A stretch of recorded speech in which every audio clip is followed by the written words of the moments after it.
September 2nd, 2009, Minister for Religious Affairs Hamid Saeed Kazmi escaped an attempt on his life in the heart of the federal capital. He was injured, but his driver and guard died. A month or so later, Brigadier Moinuddin was not so lucky. He and his driver got killed. Just a few days later, Brigadier Wakar came under attack in Sector I-9.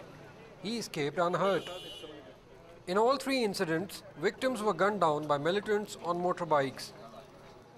In addition to these static posts, police mobile patrolling is also being carried out. Random checking of buildings, random checking of areas, search operations are also being done. And in this regard, we are particularly focusing on such areas which are not regulated. Numerous pickets and checkpoints all over the federal capital have not been able to prevent terrorists from reaching their targets. Recent target of the terrorists was a brigadier from a premier intelligence agency. He and his driver suffered injuries in an attempt of target killing in Sector I-84 of Islamabad on Friday morning.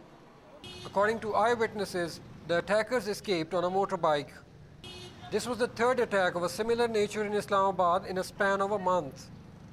The best option, rather than having a deployment of a static police guard, is to have police mobile patrols, and then to make it difficult for any criminal to have access and to be able to afford an abode in Islamabad.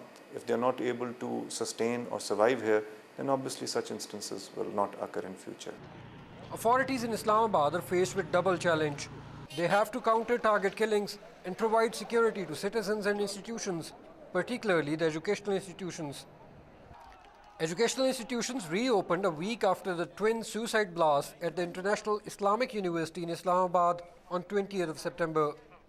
Some private schools and colleges are still closed due to uncertain security situation. Business as usual should remain and should continue. There's no specific threat. We have also established, in consultation with Islamabad Police and AIG Special Branch, a system whereby if God forbid there's any threat or any alarm, we would share it with schools. So as far as that aspect is concerned, I think we are pretty much attending to it. And the schools also, the administration of schools also realize that they must normalize things, they must return to normal life, but at the same time enhance their security arrangements, and that is being done. Pillion riding was banned and the number of police pickets were increased in Islamabad.